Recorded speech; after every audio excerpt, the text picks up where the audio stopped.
for another episode of the Lakers Fast Break podcast.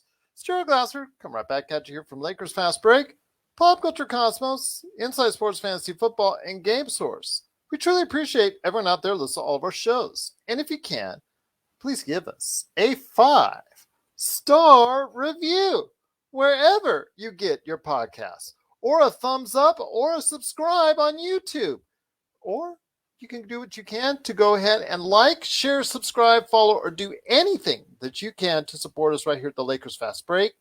Also, the great folks at LakersBall.com. Also, the great folks at Lakerholics.com. Plus, the great folks at the Pop Culture Cosmos, where we cover the latest news and trends of pop culture. Inside Sports Fantasy Football, where we cover the latest goings-on in the NFL Draft. Game Source, where they cover the latest news and information in the world of video games, and so much more. Plus, again, the great folks at Lakerholics.com. Please go ahead and check out the latest articles from Jamie Sweet at 5 Things and LakerTom right there for you at Lakerholics.com. Be part of the conversation today at LakersBall.com, where Onks 1947, Joe Soro, he takes the reins of many a conversation going on there. Please go ahead and be part of the conversation today right there for you at LakersBall.com. Plus our good friends at the Hoopheads Podcast Network. They've got a ton of great shows waiting right there for you, including ours. So please go ahead and support them today at the Hoopheads Podcast Network at hoopheadspod.com. If you could support all of that, it is sincerely appreciated. Well, we know the NBA playoffs are still going on, and the Lakers are still in Cancun and fishing and all doing all that great stuff that they do during the summer vacation when they don't make the playoffs. There's still the intriguing drama going on regarding the coaching position. A couple new names have been added into the mix. Terry Stotts, former head coach for several years at Portland, and also man down, Mr. Hand down, man down himself. Mark Jackson was also interviewed this past week, so we're going to be talking about that. We're also going to be talking about the end of season 1 for Winning Time on HBO and HBO Max. How did it relate to Showtime, Jeff Pearlman's book? In fact, I interviewed Jeff Pearlman not once, but twice on both of his books. So please go ahead and check out my back episodes with Jeff Pearlman. But how did this show, based off of this book right here, Showtime, how did that end up? Well, I think we know how it ended up, but we're going to go ahead and talk about some of the changes coming up on the show as well. Plus, also, we're going to be talking again about an NBA playoff update, because the playoffs are getting a little bit nastier, a little bit chippier. Some people accusing others of some foul play. We're seeing some dirty play. So we're going to talk about, is there a lot of dirty play going on in the NBA?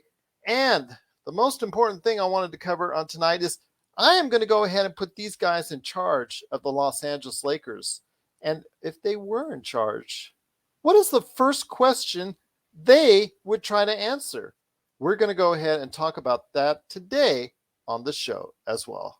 But first, it is the coaching carousel continues. I feel like I'm on a merry-go-round because they are interviewing seemingly everyone. We've talked about all the assistants, Adrian Griffin, Darvin Ham, that they've already interviewed. This past week, they interviewed Mark Jackson, the ABC announcer and former Golden State head coach, and also as well, they interviewed Mr. Terry Stotts, someone we forgot about because he's been kind of out of the limelight since he got fired from Portland. So first up is First Man Indeed. If he sits down right there for you, it is the man behind Lakerholics.com. I caught you standing up. It is LakerTom. And LakerTom, you're first up on the list on today's game show called The Price is Wrong for the Lakers. But I want to hear your thoughts on this coaching carousel indeed. I mean, is anyone that they're interviewing really of interest to this team? Is it the best thing for the team? I know you've talked about established coaches for LeBron at this point in time, but is anyone moving the needle for you now? When you balance between the attainability of being able to get this guy to be the coach of the Lakers versus what kind of coach he would be, it's not easy. I mean, it does seem obvious that one of the reasons that the Lakers are slow walking the coaching search is wanting to see what happens with Utah and Quinn Snyder, and also what happens with Philadelphia and Doc Rivers.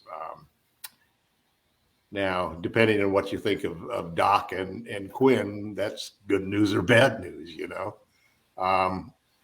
Mike Brown was hired by the Sacramento Kings, so yes, he was. Takes one more guy off of there, and you know, and I give the Kings some credit because I thought they were going to hire Jackson, and I've not been a Mark Jackson fan like you, but I do think Mike Brown's been involved in a winning situation in Golden State, and I think that finding somebody who can hopefully provide some stability over the next few years and is a respected coach who comes from a winning program, I think will be good for the Kings. As for the Lakers, I've always been a fan of Quinn Snyder because of his embrace of the three-point shot. They've always his Utah teams have always been among the top 2 or 3 teams in the league in three-point attempts and three-point percentage. And I've always respected him as a defensive coach, very similar, plays the drop coverage that Frank Vogel has always played, and so I think that he's a good defensive coach, and he's a respected guy, and I think he comes off that he could be good for the Los Angeles. I guess where I'm at right at this point in time is that I kind of hope that we'll end up. I'm kind of rooting that Phil Handy will get a chance at being the coach of the team, and there's a couple of reasons that I think that's really important. Number one, I think that of all of the assistant coaches around the league that are flexible enough that they could be able to be in a rebuild situation as well as a veteran situation, I think Phil falls into that category because his strength really would be in a rebuilding situation because of his great hands-on ability to coach and teach people, different moves in order to improve their prowess and so forth. But I tend to see him as more of an offensive coach, but I think, his nickname involves 94 feet, which is the length of the court, which means defense and offense. And I think he'll have the respect of LeBron and AD. And there's just something about his judgment, his ability to judge what players can do and what situations they'll play best in, that I think he might be really good at putting together lineups and rotations. And man, that would be, for a Lakers fan, that would be wonderful to at least go out there every game with the team that you thought was the best team. I've been so tired of going out there with at least 1 or 2 players that, why are we playing this guy, So, I'm rooting for Phil. I think that he's obviously one of the most coveted assistant coaches.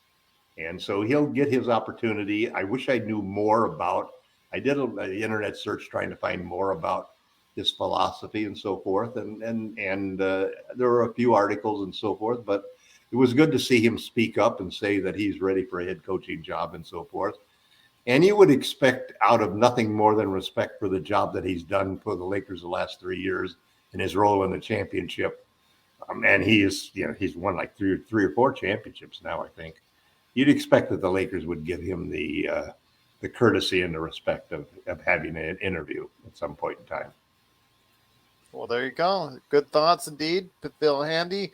Will he become part of that equation as far as the coaching carousel is concerned? We'll see. But also here today is a good man indeed. You got to go ahead and check out him as Ox1947 right there in the chat rooms in and around LakersBall.com. It is Joe Soro. Joe, great to have you back, my friend. I wanted to go ahead and hear your thoughts on this. I know you've had some distinct thoughts on the coaching carousel as it is and who you think they should lean to. I know that Jay Wright is still a hope for you. I mean, he still hints on maybe possibly going out of retirement into the NBA. Your thoughts on this coaching carousel as it continues to go ahead and go round and round? There's been no definite path yet. Terry Stotts is like the first bit of news that's been confirmed in terms of an interview and then Mark Jackson and all that. I don't think they're going to be in a hurry here, and I think they should continue to have that kind of mindset. The coach of the LA Lakers can't just be someone who's good at developing players and good in the locker room. There's another job, unfortunately, that they have to do, and that's wrangle the inertia, the whatever that's around a franchise like the Lakers. Phil Andy has the skill set, but I don't know if he wants to deal with the other side of the stuff. I think he'd get frustrated and kind of lose his patience with it. He seems to be a pretty upfront type of guy, and there's really no wiggle room there to go beyond that. There's no Pat Riley's coming anywhere. That's another man that was able to deal with things. Phil Jackson was another man who I used to be very entertained by because he'd always have those funny, snide, backdoor comments that if you were smart enough, you could decipher and giggle about. Who's out there that can do that? I think Jay Wright is the only one. That's why I'm there, with him still. Anyone else, it's just going to feel like it's a stopgap. I don't know if they're going to truly try to find someone that's going to be the coach for the next 5 to 10 years. I don't know. I have no idea. I'm not getting any feeling either way. I wish they did because it would build the stability. But in the end, there's really no stability with LA. LA is always full of drama, whether we're winning with drama, whether we're not winning with drama, there's always something there. And then when there's no drama, usually we're not doing too well anyways, and that's the drama in itself. I'm kind of indifferent at this moment with the coaching. We haven't heard anything about player acquisitions or anything like that either. So we're kind of in dead space right now. And I'm sure they're doing their due diligence to make sure that they're going to want to go a certain direction. Do they want an up and coming star or up and coming coach, or do they want to play the safe route and go with Quinn or someone they're familiar with that's got a little bit of experience? I don't know. I can honestly say I do not know which way. I haven't heard anything, and that might be good. They might be keeping it close to the chest and letting things develop as they go. If V. Garcia was here, he'd be saying Jared Dudley right now. So I'm just saying that. I saw him on the sidelines today. So I'm thinking that right now if he was here. But also here today to talk about the coaching situation is a good man indeed as well. You got to catch him because he's doing some 5 things, like 5 stars for us on Apple Podcasts. It is 5 things with Jamie Sweet, Mr. Admiral Akbar himself. Jamie, good to have you back, my friend. I hope you're all as well. Angels still winning, just barely ahead of the Astros. Still got that pitching, amazing. Ohtani and Trout still healthy, amazing. LakerTom's Yankees and Joe's Dodgers. Well, that's not so amazing because that's probably what we thought that would happen with those 2 teams. But hey, you know what? There you go right there for you. But your thoughts on the coaching situation going on? It is still at this point out there, kind of like they're just putting out feelers, putting out interviews, doing second interviews, I'm sure, in the not too distant future. Do you think actually they might go outside the box and surprise everyone with their next coaching hire? No. Somebody that we're not looking at? No. Go for it, Jamie. Just once. No. This is my. First off, I don't think anybody's. This is like the preseason of the search, right? Like, I don't think the Lakers even probably, and this is probably the most dismaying aspect of this, but I would bet even money that the Lakers don't even have a solid foundation on what they want in a coach. I think, based on the last coaching search conducted by Rob Pelinka, that they want somebody who is open to meddling from the front office and can deal with leaks and can deal with like a fair amount of, internal backstabbing at a decent, at a decent level, that's what defined the end of the Frank. And Frank won us the title, right? Like, the end of the Frank Vogel area was just quite inglorious, based on his contributions to the franchise, and I think that's going to be working against him in this immediate coaching search. If we're slow walking the coaching search because we're waiting for somebody to get fired, that smacks of a complete and total lack of creativity to me. That there's no inspiration, there's no true visionary leadership. There's just, well, we need another company man. What's the best company man we can get? And we'll go with that guy. Who's the guy that's gonna, let us kind of have our little say in our staff, and who's gonna, get Mike Penberthy a job, or for whatever reason, those are the things that define the last coaching search, right? That was why 4 people turned the job down before Frank Vogel took it. So, if this is going to work out that way, then, this is probably going to end up being a fairly underwhelming hire. And it'll, and that's nothing against any of the coaches who may or may not get fired. I don't see Doc Rivers being fired. He's under contract for 2 more seasons. I don't see Nick Nurse getting fired. Masai Ujiri has come out and said exactly that. Phil Handy actually has come out and said he doesn't want to coach a rebuilding team. That he's like, if I get a head coaching job, I want it to be a team that's like ready to rock, man. I don't want to spend a season or 2 doing what happened to Mark Jackson. Mark Jackson spent a couple of seasons honing the Golden State Warriors into a winning franchise and was summarily dismissed. And Steve Kerr walked in and became a living legend, and that's not a knock against Steve Kerr. I think Steve Kerr has a lot of great coaching chops. And has a good mind for the game and relates well with both star players and role players, which I think is really the thing you need to find in your head coach. You need somebody who's going to be able to get the most out of the guys who don't get the most spotlight shown on them, and you need to keep the guys who have the spotlight shined on them the most, happy and engaged and positive. So, who amongst these, this laundry list of characters who may or may not be in the running, I have no clue.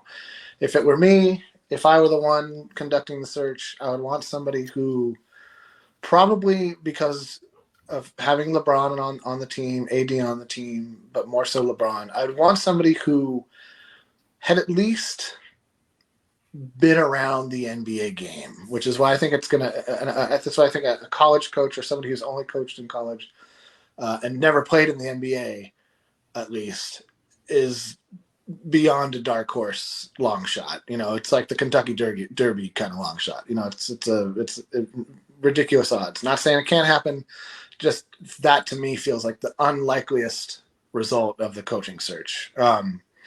So I even if it's an assistant who hasn't had a head coaching job, Mike Brown, obviously assistant now, head coaching experience. Fizdale, same. There's a lot of guys who've done both sides of the chair in terms of their coaching skills. But if it's somebody who's only been an assistant but has also played in the game, had a role or been part of a title team, I could see them maybe getting a little bit of a leg up, because they can at least relate to what everybody's going through on the team when in tough times. So, but I don't know.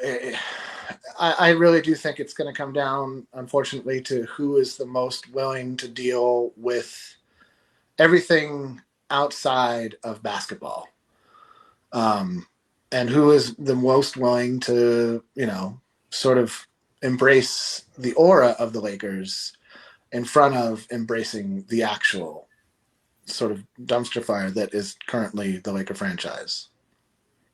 Well, there you go from there. And someone who's very interested to see what's going on, again, is Joe Soro. Joe, before we head to the next subject, I want to hear some final thoughts from you on this.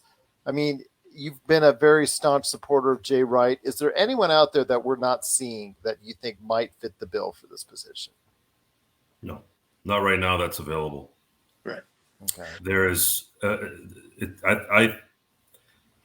I believe the NBA head coach is the most difficult coaching chair in sports. It's just difficult in a game where you're paying someone, let's say even if you're paying them well, you're paying them about $8 to $9 million, right? let's say he's making a good amount of money, they're still getting paid $30 million to $40 million less than the star of the team. So if that star isn't mentally strong, like a Tim Duncan, a Magic Johnson, a Giannis Antetokounmpo, I can never say his last name. Antetokounmpo. And that's kind of weird too, because I can speak 3 languages, but for some reason I can't say his last name. But anyways, so there's those type of players that are needed to help a coach be successful. We don't. I'd say AD has that capability to kind of not be a wrench if, let's say, the coach called him out in practice or anything like that. I've never heard any issues with AD and a coach in his entire career, NBA career, college or anything. So how do you work around that then? What are we going to do? And LeBron is, again, I don't know what his next goal is. Unfortunately, we have to kind of get him to buy into whatever we end up getting. And what can we get that's going to make him happy? Has he ever been happy with any of his coaches in his career? I don't think he's really gave much. He's always giving support to coaches that have never coached him. That's kind of what he does with other players as well. But I am in a position right now. Usually I have some direction somewhere, some kind of inkling of something. But at this moment, I have no clue what's going to happen here. I have no idea. I don't think they're waiting for Quinn Snyder. I know that makes, being Laker fans and dealing with kind of their incompetency, you would like to think in a little bit that that's what they're doing, but I don't think that's what it is. I truly believe they don't know who to get, and we're in the same boat. I don't know who they should get. I mean, I know who I want, but it doesn't look like there's any direction there. And I just hope that my instincts are telling me we want to go with someone fresh, someone who can be here 5 to 10 years. Is that even possible? No. And this is a sad situation for us. We're going to have to come back in 2 or 3 years with the same crap. I mean, let's be honest. The list of coaches who coach in one place for 5 to 10 years is pretty short at this point. Yeah, you need a star like a Giannis who's going to be there for 10 years, and then you're there reaping the benefits of being able to coach someone who's not selfish, who will take criticism in front of a team. And if you don't have that, you're not going to really have a lot of stability in the NBA. You can still win. And I've said this several times. The reason why LeBron James has won 4 championships is because he's insanely talented. Sometimes talent does carry you, and it carries you more in the NBA than any other sport. So we really don't. I'll take a bad hire and win a championship. Everybody thinks Vogel was a bad hire. I don't think he was. I thought he was the perfect coach for what they needed, and he ended up winning a championship. Only 5 coaches in Laker history have won a championship. He's one of them. And that's a team that's been around for, since 1948 in the official NBA. I know they were in the NBL before that, and then the BAA came together and all that. So it's been, decades. Only 5 coaches have won championships as a Laker head coach. And the treatment was embarrassing. I think those are the things that bother me. I think those are the things that really bother me. The PPP loan and that, and there's just a lot of classless stuff that isn't Jerry necessary. West. Jerry West's The season tickets. Yeah. This is not somebody being unintelligent. This is someone or something or whatever being just Petty. And It's a team without an identity. Yep. Like So Tom, On the court and off of the court. So Magic was there for what, 2 years? basically. And he left, and I always use the analogy is he ratted on the family. Yeah. Right? He said what was going on behind the scenes. And our frustration with Magic was, why do you keep doing press conferences about you wanting to train guys like Ben Simmons? Like, does he not know the rules of tampering? Like, that was the part that always confused me about Magic. And then, of course, he had a parting gift of trading Zubac for Muscala, and I was just sitting there going, wow, okay, he dropped the bomb and left. And that seems to be what happens with a lot of these guys. They just want to drop a bomb and leave just to say, hey, eat this. But it's a confusing family. They keep running and coming back. It's like coming back to an abusive relationship. And we're the ones having to watch it and wonder what is going on here. Why do you keep going back to the abuser? Because you're winning. Okay, so that's the weird. So you look at, let's say, the Bulls in the 90s, right? You remember all that turmoil with Reinsdorf and Krause. They still won. Lakers, they've been winning with drama, whether it was Kobe and Shaq at each other's necks, whether it's Phil wanting to trade Kobe for Jason Kidd, Sean Marion and all this. They still won. And then you got LeBron and this going on with Vogel and this, and they're still winning. So we're stuck. We're stuck.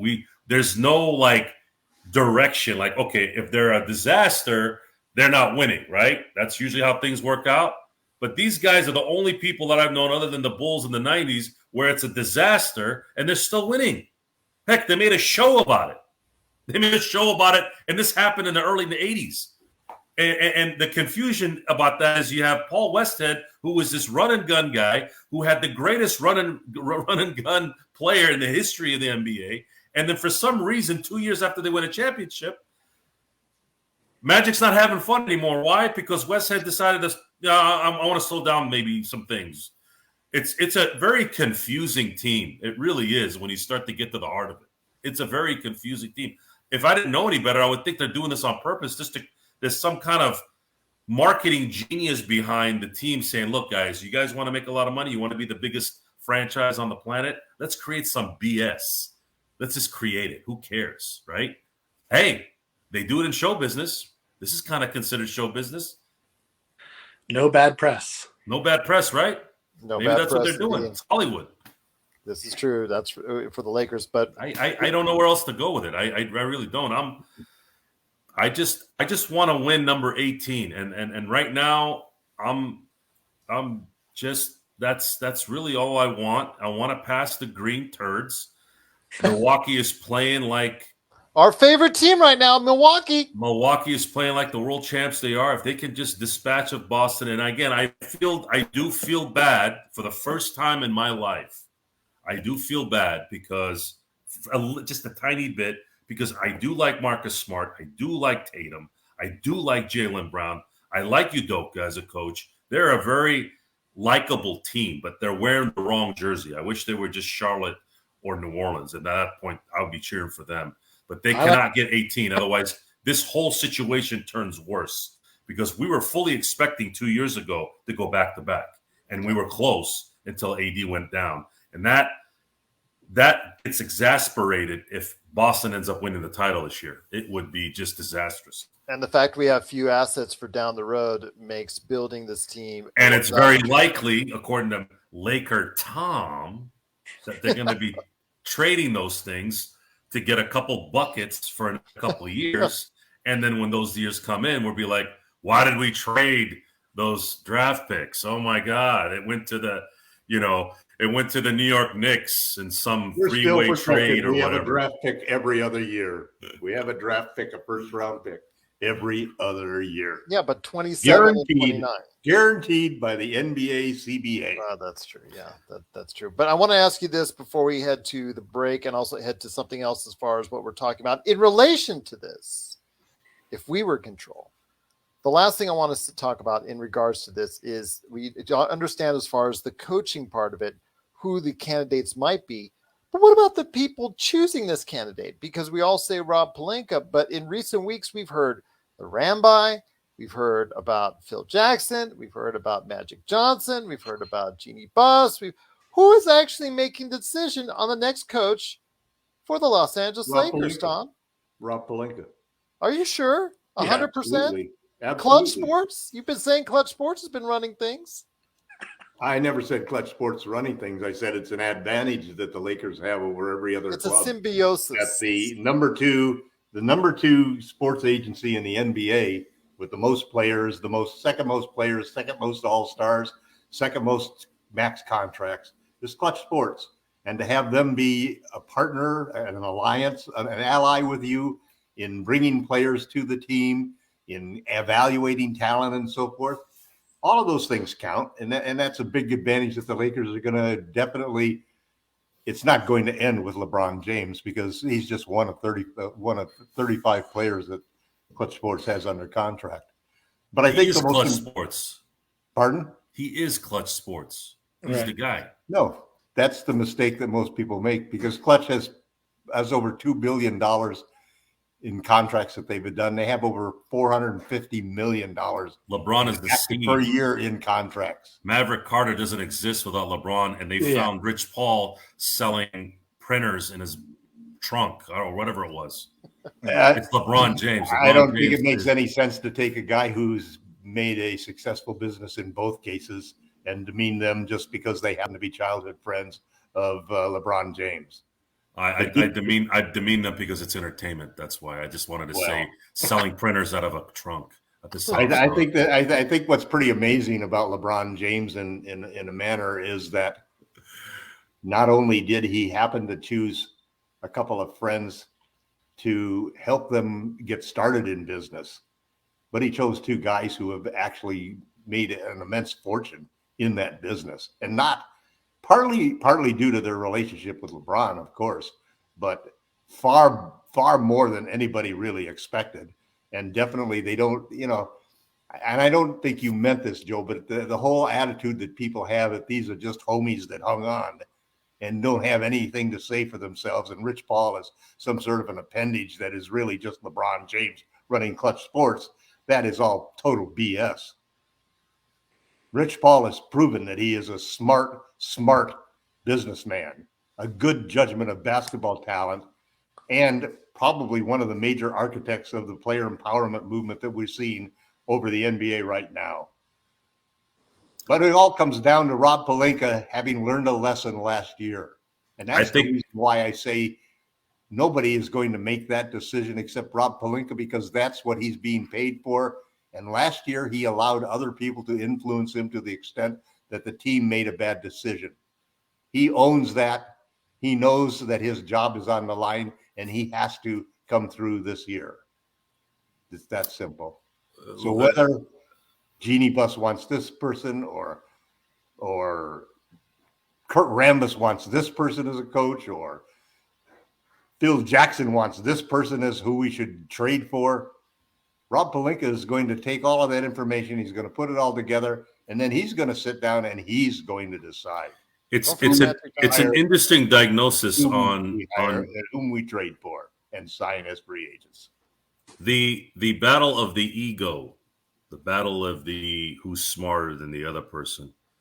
When you're a businessman, you run into that a lot, and when you're in a billion-dollar league and as popular as the NBA and the NFL and all these big leagues are, it's even bigger because now you got that extra testosterone with phenomenal professional athletes.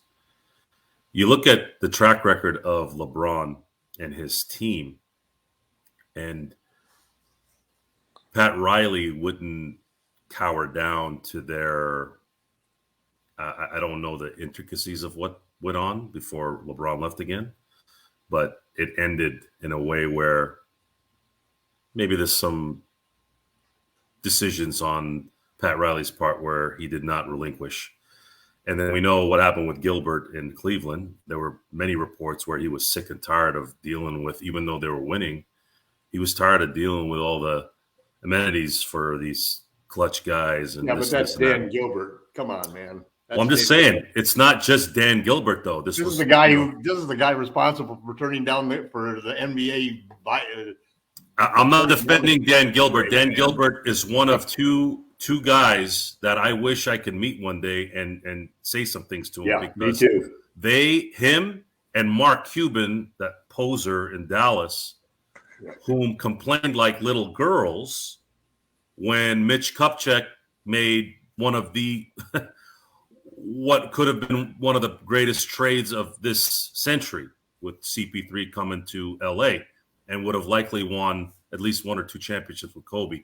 So there's a lot of variables in this thing, and nothing's perfect. No one's perfect. Clutch isn't. Rob isn't. Pat isn't. Jerry West wanted Cindy Moncrief versus Magic. Even the genius isn't perfect. No one's perfect.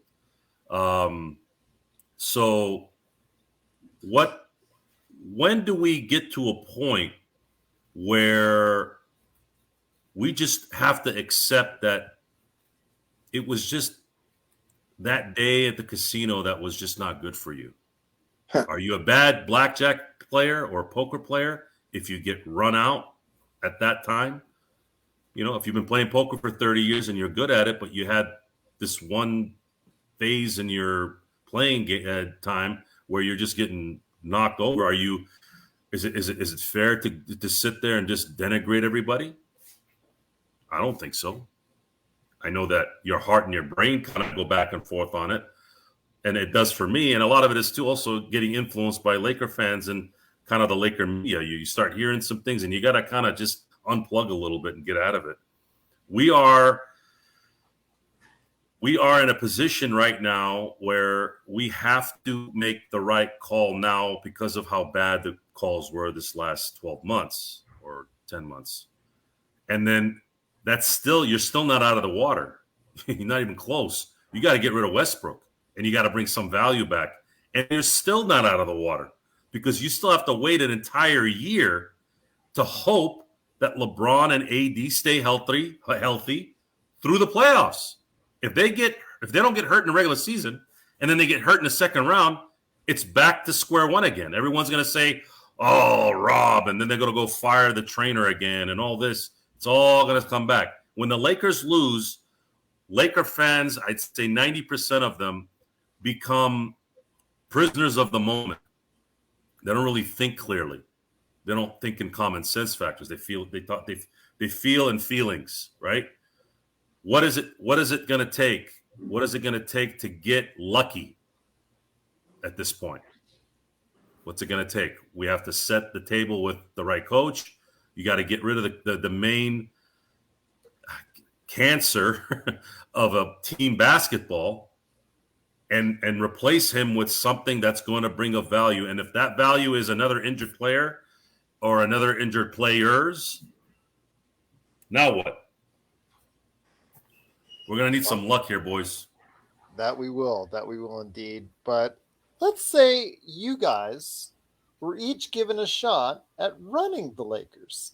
You didn't have to hear from Magic. You didn't have to hear from Jeannie. You didn't have to hear from the Rambi. You didn't have to hear from Phil Jackson or Magic Johnson or anyone else for that matter. And you were totally, or Clutch, or because you were totally given authority to go ahead and make decisions for the team. Jamie, I'm going to start with you. Given that power, given that authority, given that control, which you in real life as a Lakers fan wish you would have.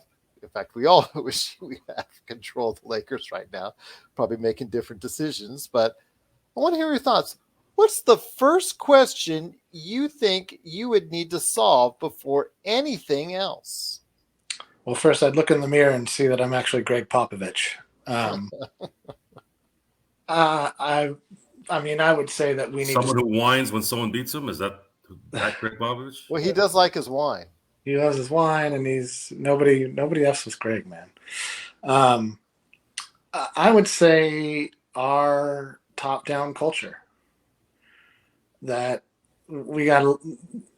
I thought that the Lakers had a really good opportunity to really look in the mirror when the season ended And I don't feel like they did. I think that they looked in the mirror and looked at, that shelf and behind them over there and blamed that, and looked at that lamp against the wall and blamed that, and just started, looking everywhere but internally. And I feel the same way about a lot of the players. I feel like right away everybody started kind of like running to the corners where they felt safe and lobbing some easy hand grenades at Vogel or training staff or ball boy or whoever they felt comfortable blaming. And that was basically how the Lakers season ended, with a pretty pathetic blame game. So that's where I would start. I would say, like, we're going to be an organization that owns what happens. We are the decision makers. We were the ones who built the team. We were the ones that hired the coach.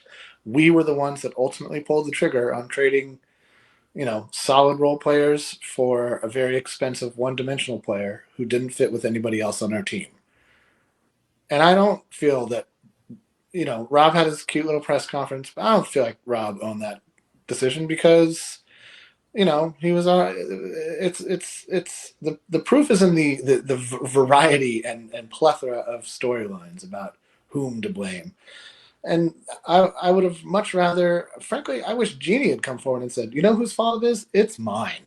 But that's never going to happen. So that's where I would start. I would say we are going to become a culture of owning what happens because we are the ones who are empowered to change and make changes to what is and going to happen. And the rest falls into place after that because, what's one of the oddest things about this whole saga right now is Phil's involvement, because I always felt like Phil's strength was in creating a tribe outside of everything else. Oh, In the organization, you mean, right? That everything else, the media, the organization, the fans, the league, the other team, The front office and so Oh forth. no, beyond the front, more than the front office. Yeah, no, He created a village that the players all felt safe living in and could do their jobs well in, and they won doing it. And so now for him to be involved in this weird process of like, and this is why I think he's a terrible GM, because you can't run a team like that. You have to build cohesion between, or try to. And you have to be good at evaluating talent. And Phil likes guys who can do fundamental things, and often would rather have a team without a dynamic superstar. Yet only ever won when he had a dynamic superstar. So the culture of the Lakers feels broken, and this is what we've been talking about, for a while now. I feel like this whole season, but especially during the offseason. Joe refers to it as like, the confusion, or there's no direction or no leadership. The fact that there's an advocation process for, basically, I don't want to say limiting, but like, throwing your weight behind a relationship with one sports agency speaks to the weakness of the culture of the Lakers. To think that the Los Angeles Lakers would need to rely on a sports agency is, to me, mind-boggling. The fact that Quinn Snyder, who has won nothing, is already kind of on record being like, I don't know about that job. That 4 coaches turned it down before Frank Vogel, and on and on and on and on. That's not the Laker franchise I grew up, watching and rooting for. This is a new thing, and I don't see. Unfortunately, I don't see one question answered solving it. But to your hypothesis, Gerald, I would say the question I would answer is, when we blame somebody, we start at the top and it filters down from there. So you would say, how do I go ahead and start fixing the organization from the top down first? Correct. I think that nothing will really truly improve until that happens. And I think it comes, and then a lot of that shows up on the court. It's we signed 2 centers who could barely move because the Lakers have a tradition of a dominant big man in the low post. And we have let dynamic players get away in the name of pursuing a name, because the Lakers are the shed where superstars go to die.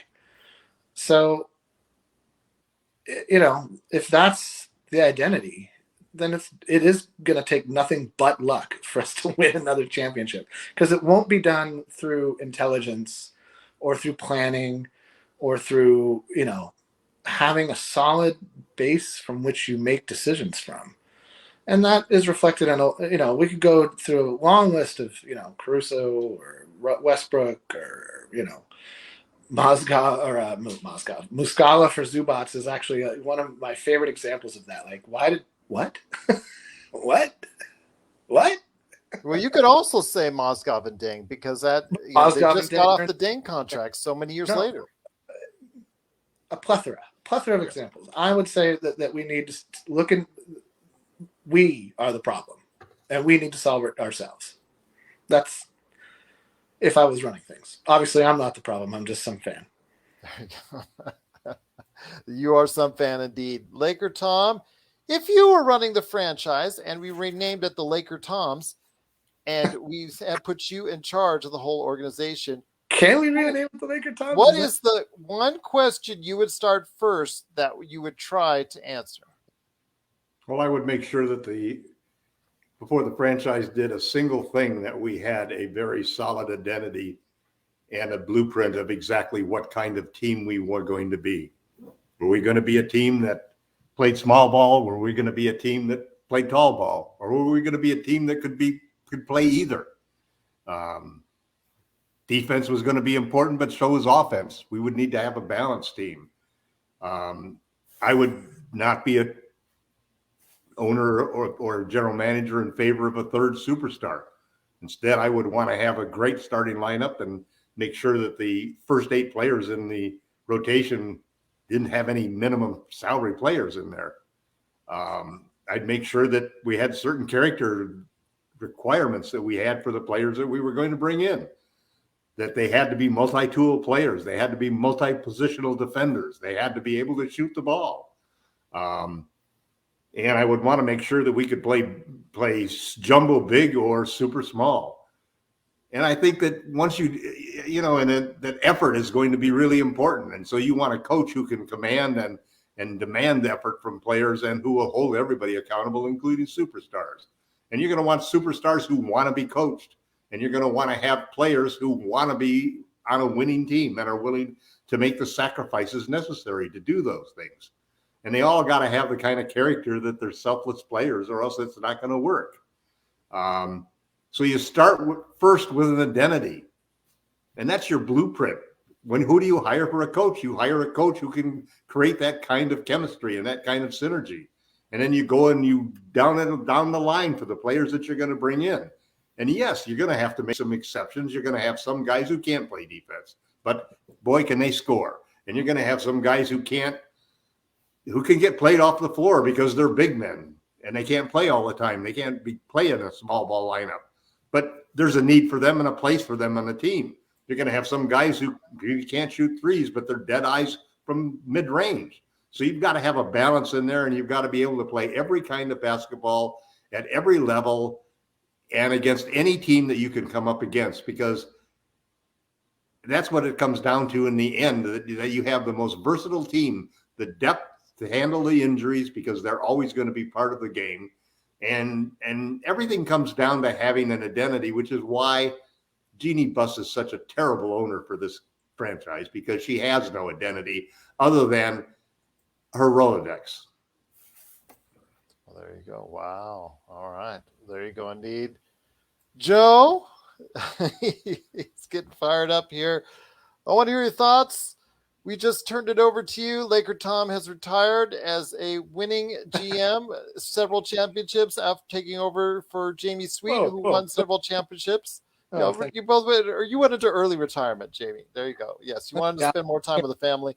LakerTom took over, got several championships, turned it over to Joe. Seeing how the situation is now for the team, as of now, let's say you took over in this current situation. What is the first question you would try to answer? I'm gonna bring a little bit of contrast. Look at Look at is it Masai in Toronto? Masai Ujiri? Masai. Sorry.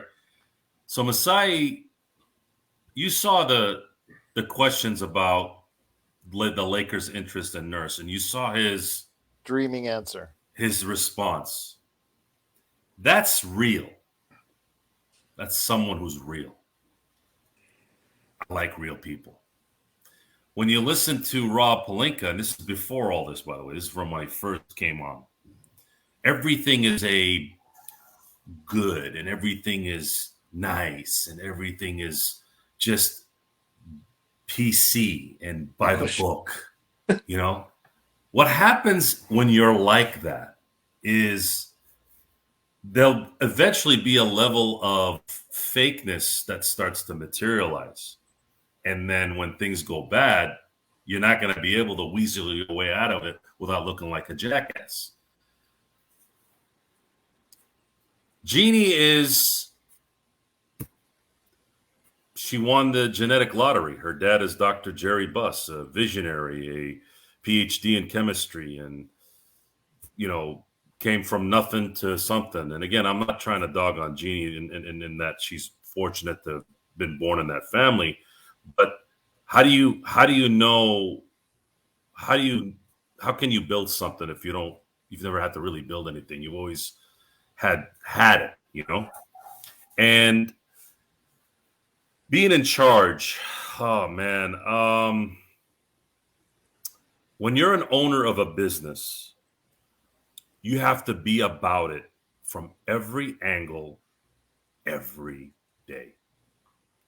There's a reason why Elon Musk, Warren Buffett, Bill Gates, all these guys are in it 80 hours a week still. It's not about the money, right?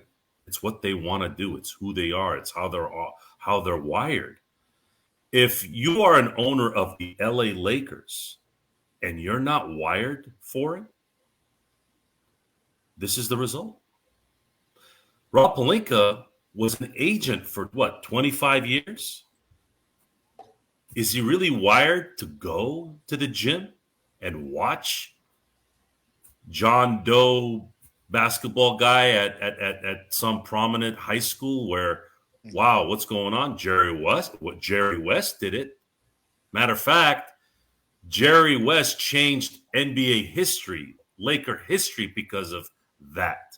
He was at a gym at a time that wasn't normal to pick a guard to come straight from the high school ranks to the NBA, but he recognized it. And you would think, even if Jerry's sitting there saying things that are derogatory, I don't care what Jerry West says about the Lakers, probably true anyways. Jerry West built your whole legacy, especially in the last 30 years. You give that man whatever he wants. You bring that man back, okay? I love Jerry West more because of the show. I know he's mad about it. I love Jerry West. I love Michael Jordan more because of these shows. And maybe I'll get lucky one day and I'll tell them both. Michael, that's an easy one. But Jerry seems to be kind of really offended by what's been going on. But if I am hired, or let's say I wouldn't be hired actually. Let's say I'm sitting in a room and they're sitting there going, Joe, we want to hire you as general manager. What is it going to take for you to accept our offer? First and foremost will be, all right, get out of my way and let me do my job. I don't want to hear about Linda. I don't want to hear about your third cousin and what they think. I don't want to hear about Jim Buss's bartender, Chaz. I don't want to hear about anything. Okay? The first meeting I have, if they offered me the job and they agreed that they'd leave me alone to do my job, is I would call LeBron and only LeBron into my office and say, what do you want to do? This team hinges on you and AD, but you're the guy that's here. You're the guy that's there. You're the guy that's playing all the time. What do you want? You want to feel good, or do you want to feel a little uncomfortable and go win? Because winning is uncomfortable. It's always uncomfortable. I mean, imagine we're fans, and there were times where I'm dreading when we're down 2-1 in a second round series, right? You're like sitting there going, if we lose this game, we're down 3-1. You don't even want to watch the game sometimes. And then they're up 10 points in the second quarter. You're like, is this game ever going to end? You're uncomfortable. But what makes us fans and what makes us keep coming back is those 6 times in the last 22 years where in the end it was euphoria.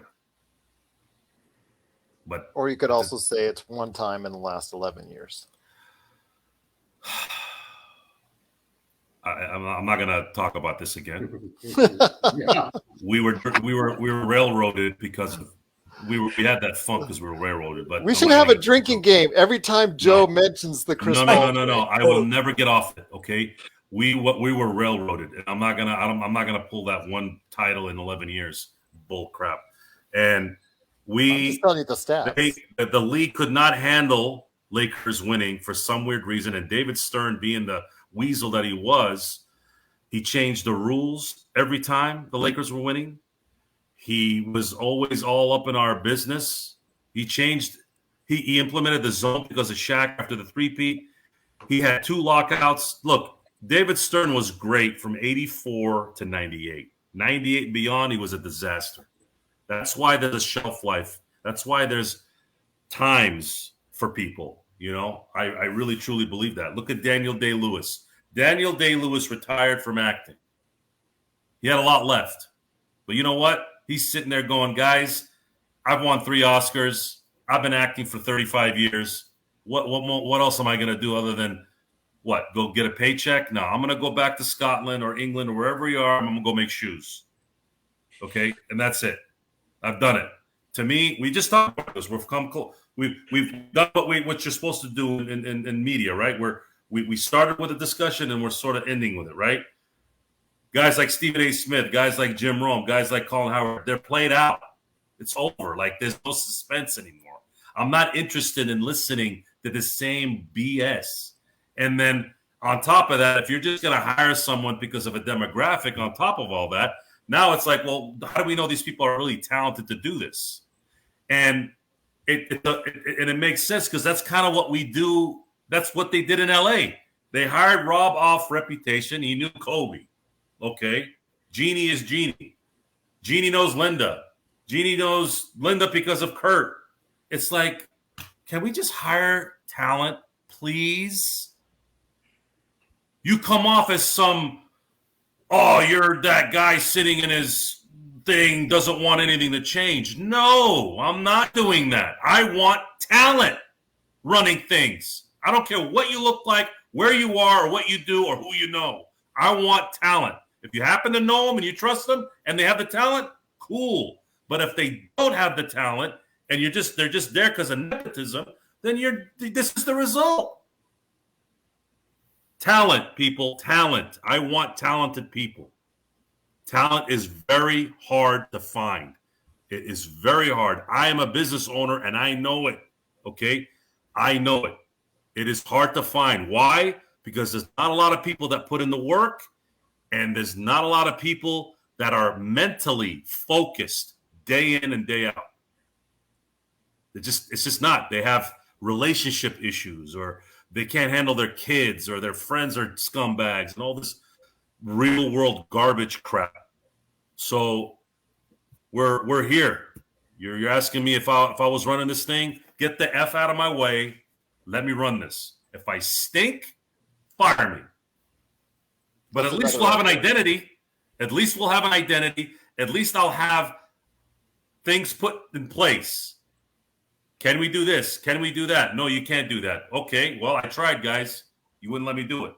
But if you did let me do it, let's see what the results are. It's so funny because if Joe actually led the Lakers to a championship as they were accepting the Larry O'Brien trophy, he would make sure he would ask for 2 simply because of the fact that the Lakers got railroaded on that Chris Paul trade. What I would do is I do what Ricky Henderson did when he broke Lou Brock's stolen base record. I am greatest.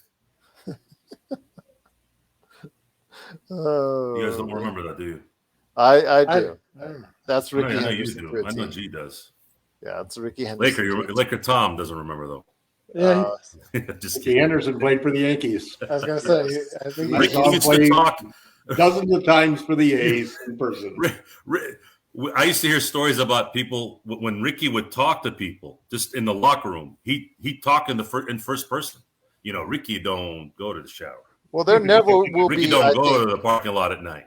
Well, there Like, never people- will be. I think somebody that's going to top the single season record for stolen bases because it's No just one's going to something break that record because Yeah. baseball's completely changed, and I think Yeah. we're never going to see another 300 game winner in baseball.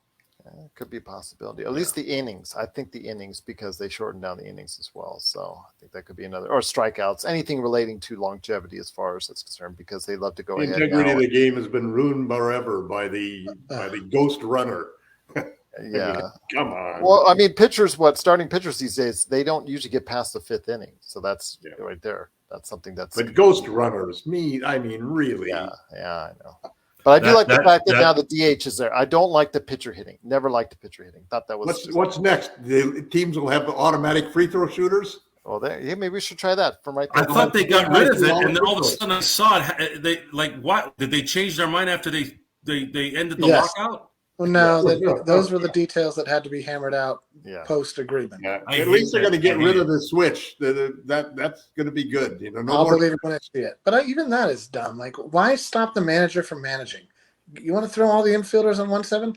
Learn how to bunt to the left side then. Like, for the love of God. They can't, Jamie. No, that's what I'm saying. Yeah. The fundamental skill base. Nobody wants to play that kind of baseball anymore, Jamie, because nobody comes to watch it.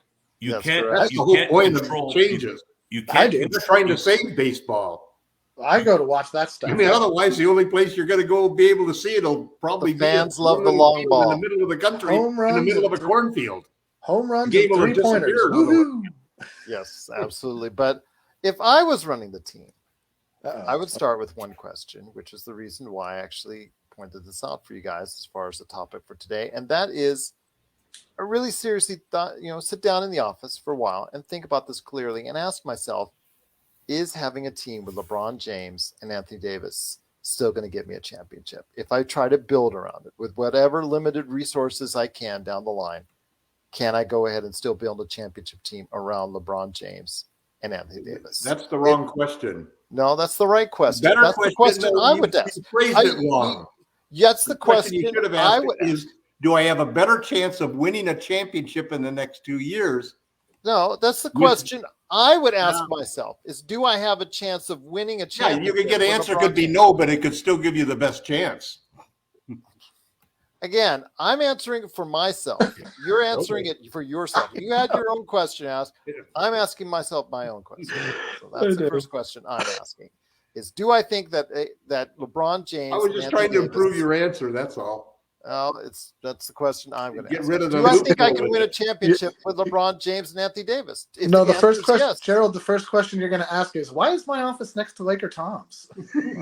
He's retired, I thought. He already won his championships. He's already I'm retired. He's right. I'm retired. Yes, he just retired with his several championships, putting us well past the Boston Celtics. But I will just say again, if the question is no, do I get to talk to Jeannie from now on, though, and give her ideas? Well, you get to talk to the Rambi. I'm going to give you the Rambi instead. Oh, no. Stop it, please. Can I at least talk to Linda? Why? That's all on you. Maybe Phil will come from We talk Montana. about the Rambus people more than we talk about anybody else. That's scary. Is this just... It's because I think we're underwriting. Well, again, let me close out by saying this. I will say that would be my question I would ask. Do I think I can win a championship with LeBron and AD? Gerald, do you think the answer is no? Then there's some trades you need to do ASAP. That's simple as that. If there's Gerald, not, you're going to trade him. Gerald, do you think he doesn't sign an extension? She's not going to trade him. No, she'll let him walk. He'll walk. Yeah, she said either which way. So there's always the mid-season deadline, Jamie. Well, that's what we're talking about for Westbrook. He may last until the if they wait till the deadline, you can kiss any chance of winning a championship next year. Tom, I've watched back-to-back draft or trade deadline day specials on Laker Fast Breaks. Those were exciting. Those are exciting podcasts. Oh my God, Gerald and I watching grass grow. That's right. Well, Well, if you're looking at it statistically, you kind of have to wonder about keeping those two there. well, After, their health, Rob their Blake will age, not be a virgin this year. their This health summer and he their is going age. to I'm just break putting every it out bubble. there. I'm not saying I would trade them. I'm not saying I wouldn't trade them. I'm just saying that's the You question don't I would trade him. have to ask. You don't myself. trade him. That's stupid because your best shot at winning the championship the next 2 years is to keep him. But the franchise going forward, As low as it may be, that's your as best low shot. it may is. Okay, did you use that yourself? As low as it may be. Well, you want the truth, but that's the point I was trying to make. That as poor as your shot may be with the two of them, without them, your shot is really almost impossible. But what if you were to trade and get assets back that could seriously improve your team to put them in a better place going forward? There's a bunch of theoretical trades that somebody might make, but when you get down to it, the Lakers aren't going to do that because the odds of that turning out to be something that gives you a better chance to win. But that's giving up. The question is for us. If we were running the Lakers, the Lakers aren't going to do it. It's like dreaming of a new ownership. I said Genie Bus is not going to sell the Lakers, man. The question was if we were running the Lakers, not the Lakers running voting about it. Oh, you just You just it ain't going to happen. I didn't say what happened. I said if I was running the Lakers, I would ask myself that question. So I'm going to just leave it at that. Yeah, I know. Tell me about it. But before we head on out, there is HBO's Winning Time ended season 1 plus the NBA playoffs. So we'll hit up HBO's Winning Time. Another great season in the books for another television show. Of course, there's season 2 along the way that's coming up. It's already been renewed. HBO's Winning Time has garnered its share of controversy over the course of the past 10 episodes, concluded earlier this evening with what we all know, with the Lakers winning the 1980 championship, Magic Johnson getting the MVP, supposedly during the course of the show, stealing it away from Kareem Abdul-Jabbar. Plus, you also have Spencer Haywood plotting to kill the Lakers. So what's truth and what's fiction in this? Well, when it concerns Haywood, it actually wasn't. Who cares? He actually did or was contemplating in a coke-induced rage about his being let go by Paul Westhead. He was inquiring about cutting the brakes off of Paul Westhead's car. So he did admit to that in a book that he wrote, and that Westhead did forgive him down the line when he was in recovery because Haywood has become, since his retirement, become a major advocate against drug use. So, that was something that is actually kind of true as far as at least the coach is concerned. But no, he did not plot to kill the entire Lakers team, as what you saw in tonight's last episode. Also, as well, when it concerns the MVP award, we all know that coming into it, Kareem Abdul-Jabbar was leading the numbers as far as overall doing the best. But with Magic Johnson getting that excellent last game where Kareem Abdul-Jabbar was not in the game because he was home because he had sprained his ankle the previous game, Magic Johnson had that terrific performance, and the people responsible for making the vote for the MVP decided on making him the MVP for the series after that performance, which I think was justified. So Kareem Abdul-Jabbar, I think, paid a lot of respect to him during that time from what I remember, and it did not turn out exactly as the way it did. But that leads me into the question for tonight is season 1 is in the books. It's created a share of controversy. Joe, I'll start with you. Your overall thoughts on season 1. I mean, it turned into something that you enjoyed really to start off with. Then it seemed to go off on the rails at times for you. But how did it end up for season 1 for you with Winning Time? After the show, I'm going to watch number 10. Mm-hmm. But the ending of 9 was goofy. He went to his drug dealer and said, I want to air the Lakers. I'm like, what? Really? Is this real? Well, like I said, he was plotting to kill, or at least he was in the planning stages. He actually talked to his mom that talked him out of doing it. I think those things could, again, I understand building the drama, but this is Fast and the Furious suspension of disbelief now. People flying in the air 100 miles an hour and falling in a window and not having a scratch on them. You don't need to do that. If you want to say Spencer Haywood was going to go slash his brakes, okay, not go to his dope dealer and go, hey, what kind of guns do you have? Oh, I got bazookas and I got this and I got that. It's like anything that works. I'm like, come on, give me a break. My enjoyment of it is because I think it's got a nice balance of really good talent and the fact it's a Laker themed show, which that's my team. And then you remember certain things that you've read in the past that are now put on film. Those are the fun parts. And then listening to John C. Reilly doing his thing and, Sally Field and how that all played out. I thought that was nice. And I like Jeannie. I like the girl that plays Jeannie. I don't know why. I just think she's really good. I'm satisfied. I really only watched 2 shows, that one and Better Call Saul, and those are, I don't really consider Better Call Saul a new show. It's basically a spinoff of Breaking Bad. So Winning Time is really the first show I've started watching that was episodic since Breaking Bad stopped showing.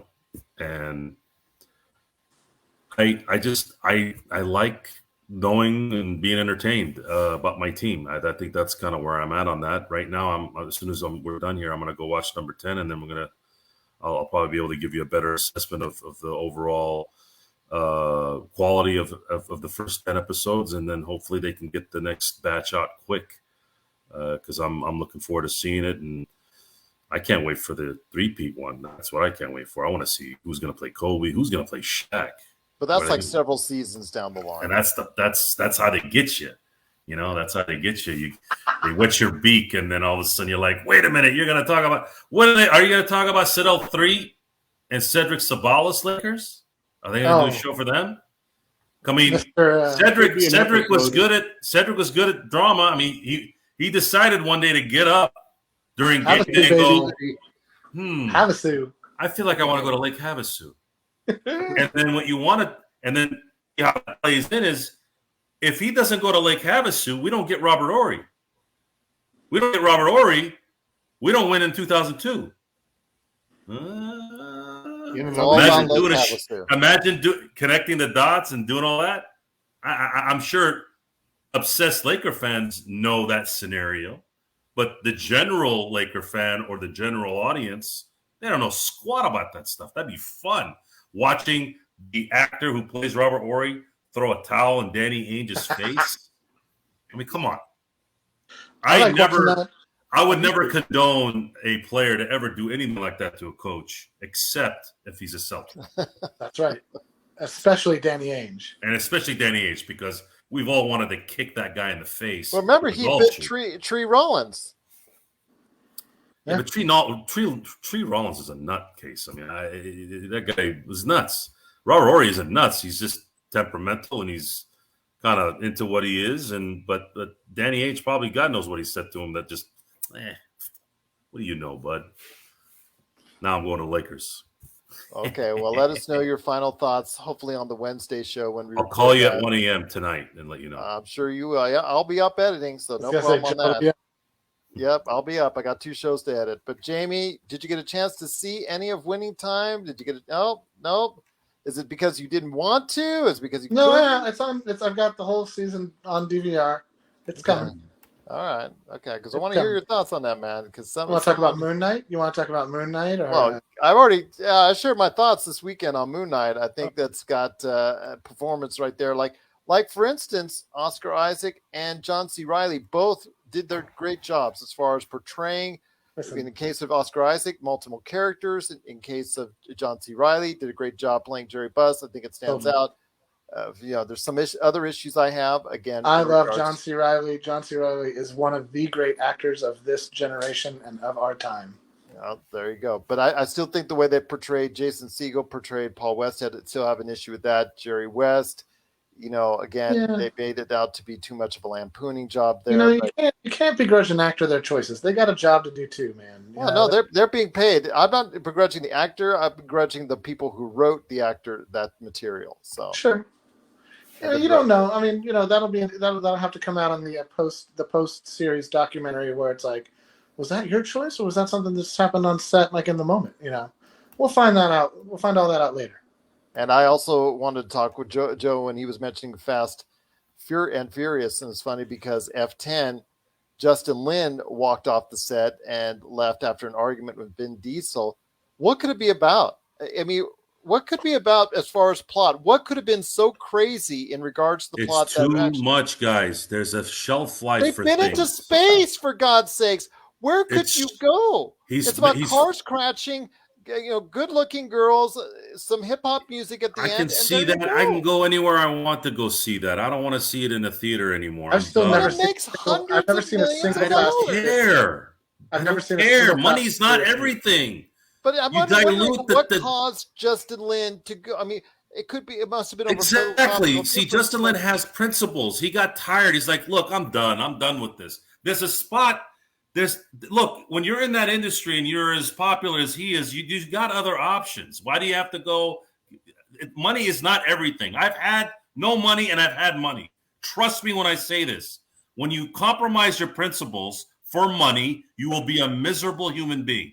You'll turn into Vin Diesel fighting The Rock, fighting the director. Why? Because he's entitled. You get entitled. You get relaxed. You get set in your ways when you're doing the same thing over and over again. But Justin Lin's directed several Fast and Furious movies, and none of them have been anything resembling a well-made movie. Because Justin Lin has done a great job in the shots. He's just the director. They don't want to make good movies. Yeah, they're not. You think crashing, that script? The whole music thing, and yeah, that's it. That's all they want. Yeah, no, they're glorified MTV videos, man. It's a formula. It works. Again, you remember Tropic Thunder? You remember Tropic Thunder? You remember the beginning of Tropic Thunder? One of the greatest opening scenes in movie history, where Tux Speedman in Scorched Earth, 8. One of the best Tom Cruise performances of all time. One of the best performances in the history of 100 actors on that show. There was sensational. Everyone was amazing. Okay, so Scorched. That was it. That's all right. That's what they are. They've become this parody of themselves, and people. I know they keep watching it. That's the thing is, if the audience is going to keep paying money to see it, then go see it. But I'm sorry, I checked out, guys. I can't watch that crap anymore. Yeah, I never watched a single Fast and Furious movie, and I probably never will. You've seen one, you've seen them all, and I'll leave it at that. Transformers was another one. Family. I live my life 1/4 mile at a time. But LakerTom, isn't that the same with the Friday the 13th? Now I'm James Bond, and I'm in Brazil, and I'm LakerTom, you have been again. You actually took the time to watch this. Like Joe, you never really watched episodic viewing anymore. You took the time to go ahead and invest yourself in this series. I am definitely want to hear your final thoughts as the series closed out its first season. Hopefully the first of many, because I do want to support something relating to the Lakers, even though the Lakers themselves don't want it supported. But I want to hear your thoughts on HBO's Winning Time Season 1. Well, I have a whole range of thoughts on it because, as you said, this is the first time, just like Joe, it's the first time I've really watched any episodic TV at all. I mean, I never watched Breaking Bad or any TV shows. I refused to do it out of principle. So I compromised that principle just for you, Gerald. Well, thank you. I never watched the show, and I happen to love the show. I will tell you one thing I won't do is that I'm not going to watch every week like these fools want you to. I cannot stand that whole thing, not the least of which is that I have to kind of remember which episode I'm on just to make sure that they don't resume me. I've had several instances where I get resumed 2 or 3 shows, 2 or 3 episodes ahead, and I've got they go through the review at the start of the show and I see, well, I missed all of that. So it's really bothers me. I'm only going to binge watch this stuff going forward. Okay. Okay. But it's got me watching 3 or 4 other things, outer range, and I've watched all of the Bosch stuff and so forth. So it's an interesting thing. Now, as to the show itself, I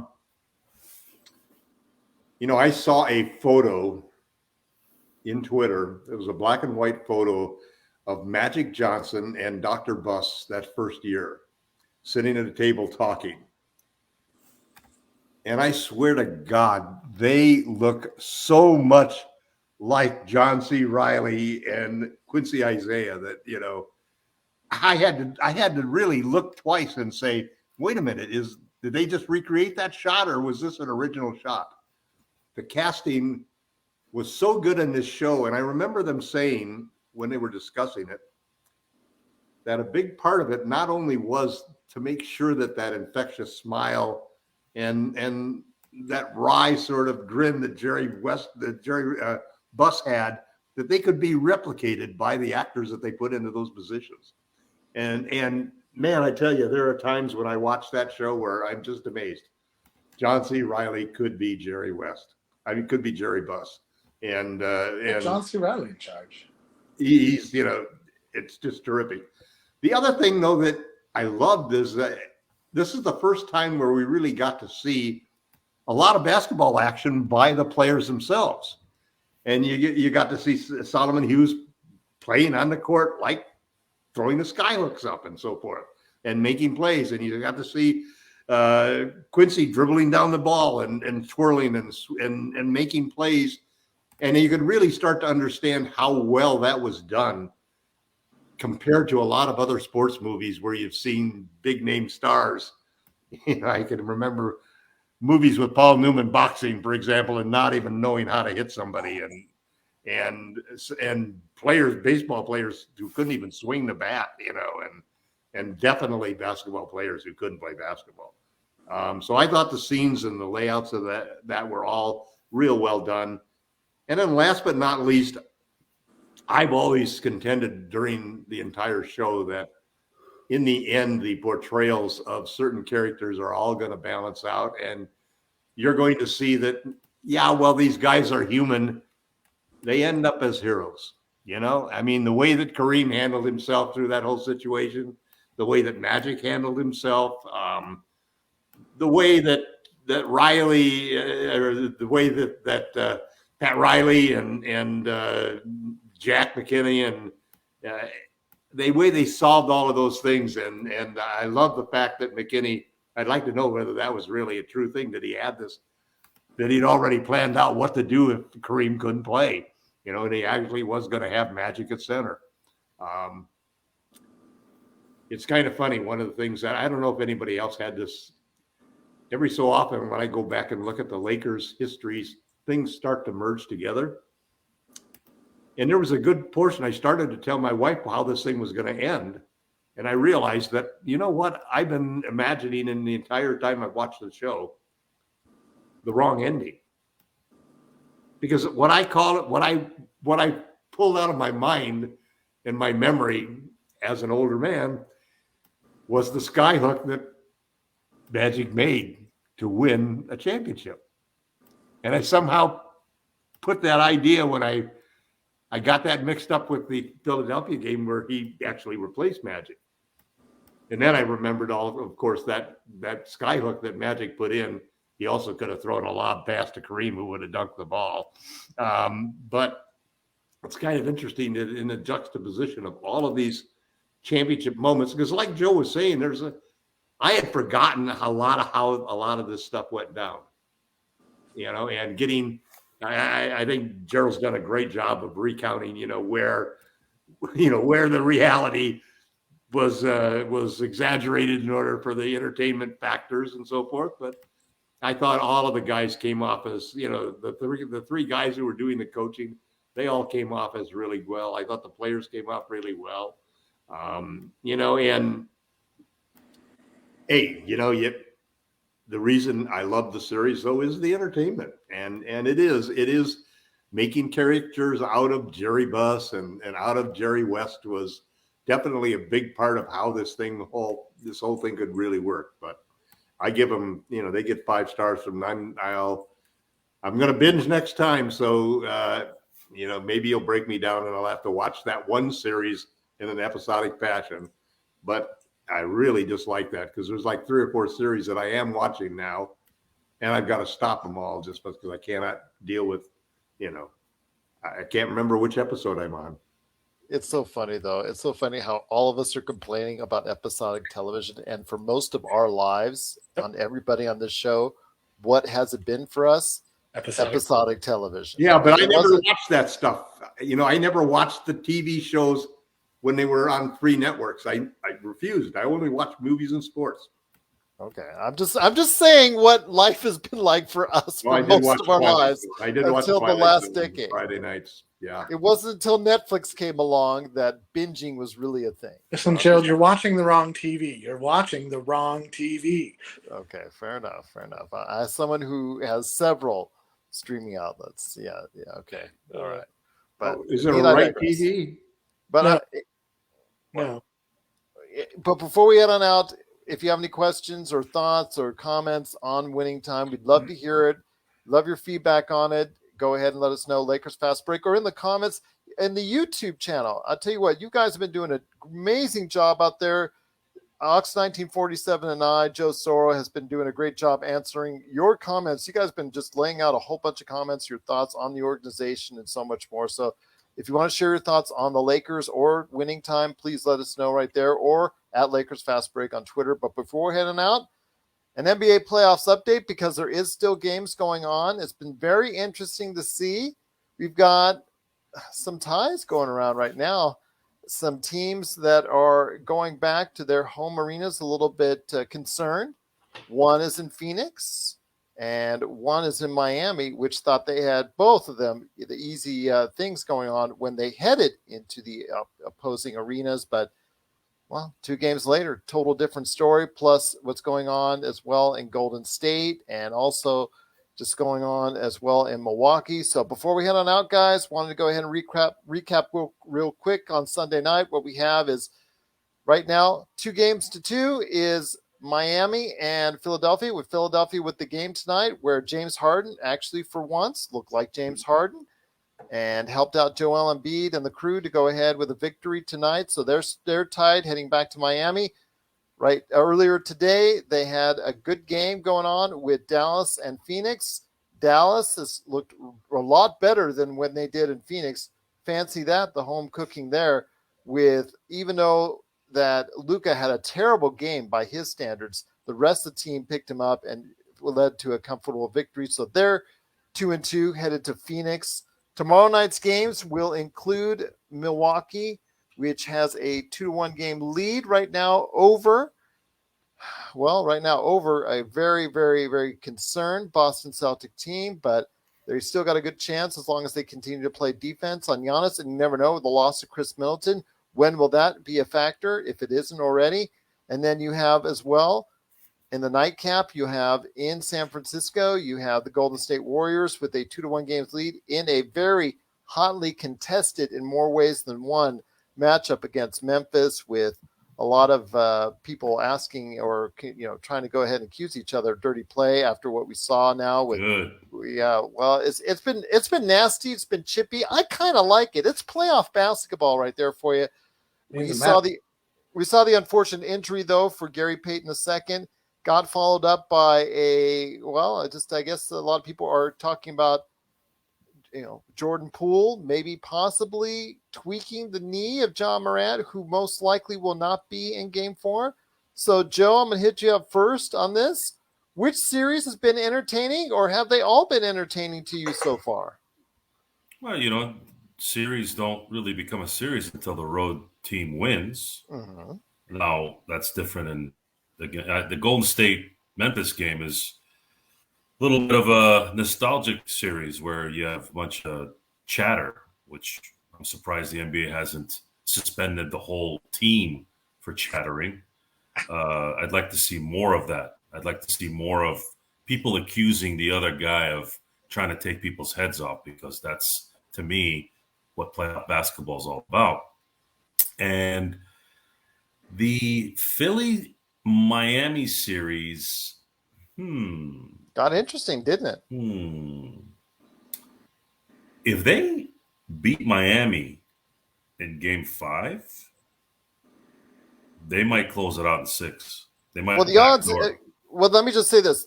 I'll let you continue. The Game 5 winner, just to let you know, on series that are tied, the Game 5 winner statistically are like 60 to 70% as far as winning the series. So that usually gives them a big advantage going forward. And Miami is, it suffers from, Jimmy Butler is a star, but he's played like one tonight. Yeah, he's just, I don't know. He's not like Joel Embiid star, or even to some degree James Harden, even when he was winning NBA. Well, he doesn't get the foul calls that those two get. I guess you could go that route too. So what you're saying is when he gets 38 like he did tonight, it's not the same as if Joel Embiid gets 38. No. It's weird how basketball. It's weird how certain players will dominate a game, and it's typically not. They could score the same amount of points, and it's a completely different game. LeBron James averaged 30 points a game this year, and like Magic before him, when they average too many points, it actually is a detriment to the team in terms of winning, because their games are focused more on distribution and getting everybody involved. So Jimmy Butler is scoring those numbers because there's no one else on his team that can do it. There's been talk about Tyler Hero needs to show up at another level to have a chance at going further in the playoffs. Well, folks, Tyler Hero is a sixth man. He is not a superstar. He is a star. He's not a superstar. He's not a 1A on a title team. So it's not a surprise that if James Harden decides that he wants to play instead of go to strip clubs, and then, of course, if Joel Embiid is healthy, it's very likely that those guys are going to end up winning the series. The Dallas-Phoenix series, my head tells me that Dallas took 2 at home, but if Phoenix wins Game 5, I think they'll close it out in Dallas. But I don't know if Chris Paul is starting to feel the pressure. It just seems like anytime this happens, Chris Paul can't seem to close the door. Those 2-0 leads. Those 2-0 leads are a detriment to him, it seems like. Kind of like Doc Rivers when he's up 3-1. However, you can't even blame it on Scott Foster. Isn't that what society is all about? It's always about blaming the other guy, right? Or the ref. Blame the refs. Everything that happens to you is bro code has been broken. That guy, out of all the people to say that, Steve Kerr, you have a guy who's a nut banger on the court, and you're talking about bro code. If there was ever a bro code, it's not hitting your bro in the nuts. That's the ultimate bro code. So I just think people are so into their own. If you wait long enough, you will see selfishness. It doesn't matter who it is. Those people, anybody, doesn't matter who it is. You can sit there and listen to them yap. Well, I do this and I do that. And we're all about community. We're all about this. But then when the pressure hits, just one little comment will reveal who they really are. Now, this is sports. I'm not talking about anything on sports here. It'd be an easier response to say, we got unlucky. He went for his head. He took it off. He broke his arm. We'll see what happens next. But no, we got to go, he broke bro code. And now Poole is doing what he did and all this. And I'm like, just be transparent. Just say something. What, are you worried about getting fined? Don't they make like $80 million a year? What are you worried about? What, a $10,000 fine? Hey, it's making the sport exciting. The ratings are up. I kept hearing about how LeBron's not in it. We don't know if the ratings are going to go up. Matter of fact, it's actually, I think the last few years, the ratings have gone up when LeBron has been bounced out of the playoffs. So, interesting narrative there. But we could see we could see something happening within the next few years where the audience finally gets to the point in the NBA where we don't win the championship. That never happens. That's very rare. It's usually it's going to be this team or that team, and it usually happens. We don't know. I mean, if Dallas beats Phoenix, could they go to the finals? And how sick are we going to be from that if Jason Kidd wins the title with Dallas? It's parody. And Jared Dudley. Yeah, I won't Stop with the Jared Dudley stuff. I won't be. Oh God, It's in honor of B. Garcia. It's in Please, honor of B. enough already with this Jared Joe, Dudley you're talking crap. to the wrong group of guys. You are talking to Jeez. LakerTom is the leader of the Jared Dudley fan club. Enough. I'm not a fan of Jared Dudley. I No, don't me neither. dislike him, but I'm not a fan either. Neither am I. Please. Jamie, your thoughts on this? Do you think it was a dirty play by Jordan Poole? I mean, from the replay, it kind of looks like it, but I'm not 100% sure. It kind of looks like he was tweaking his knee. I watched the replay a few times, and I didn't even really see. With his left hand. Yes, it It's was. fast. He's going for the ball. I mean, it's the same. I mean, I thought that the takedown that Brooks did of Gary Payton. That was dirty. That was egregious, and he deserved to get ejected. He got ejected. He definitely probably deserved to get Totally suspended. dangerous play.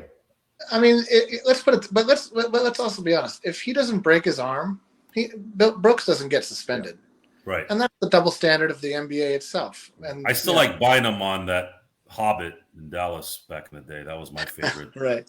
dirty shot. The greatest. JJ Barea. I mean, it's the playoffs. I like violence. People are going to play hard. Let them I play can hard. tell. Let them play hard. You know, like the regular season is fraught with games of like turning it on in the last 7 minutes of the game, where like run back and forth, shoot a three here, drive to the rim there, and it just is kind of tedious. That when the playoffs finally do roll around, suddenly everybody gets like, oh my god, it all just gets like blown way out of proportion. So I'm with Joe. Let him play hard. It's, did Brooks, go a little above the line, and I mean, but completely accurate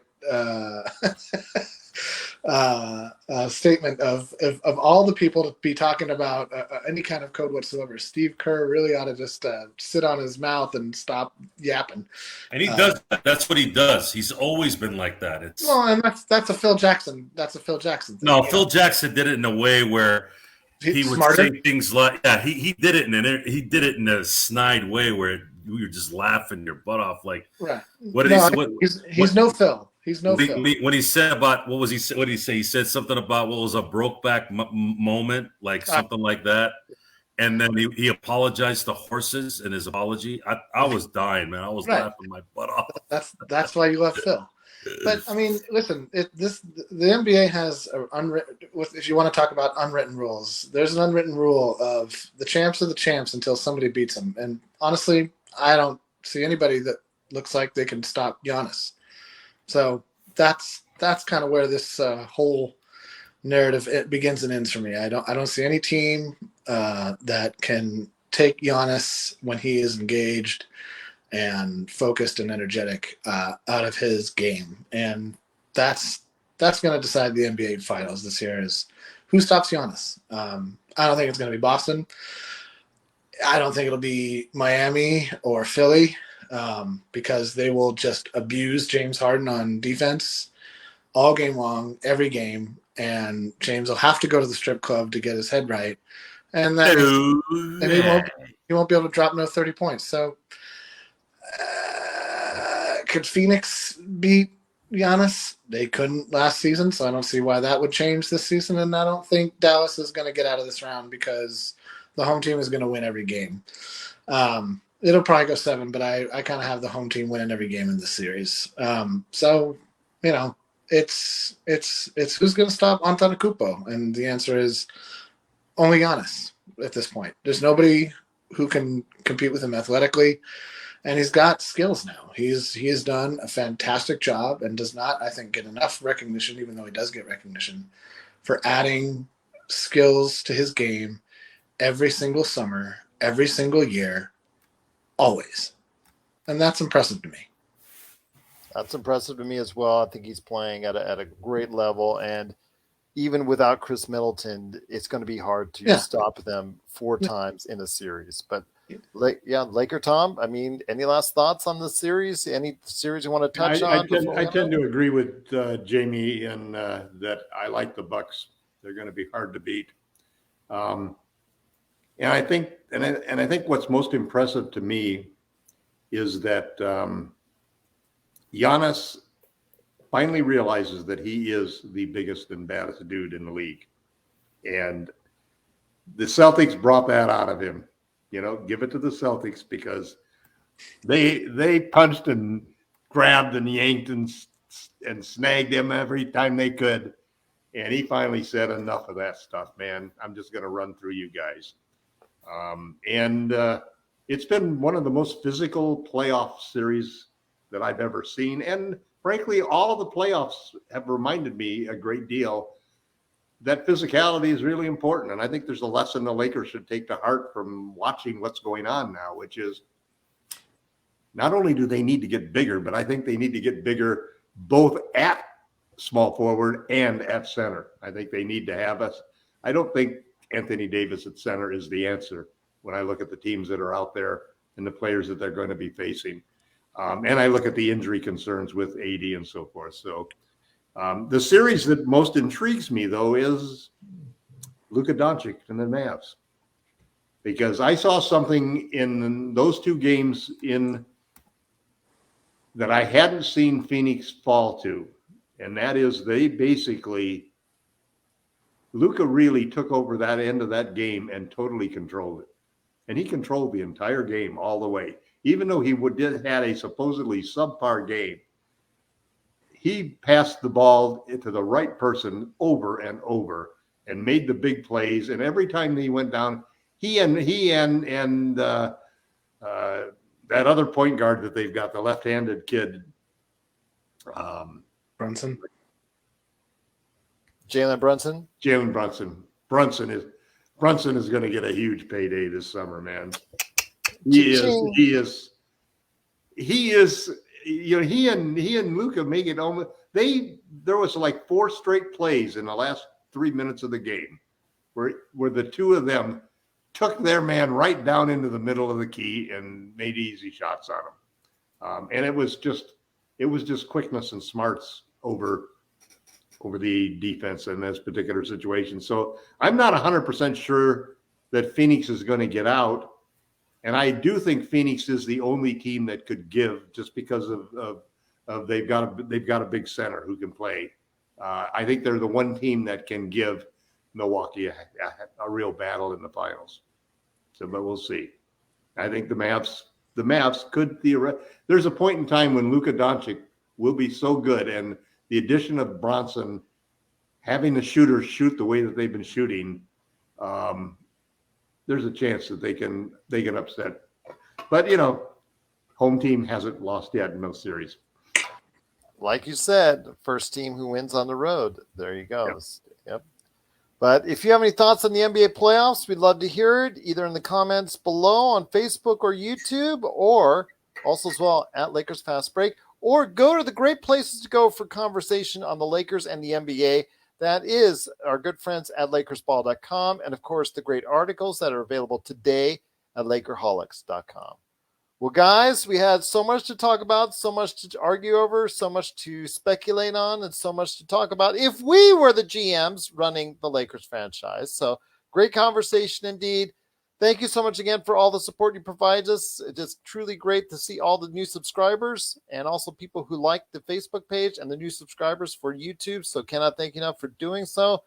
But check us out.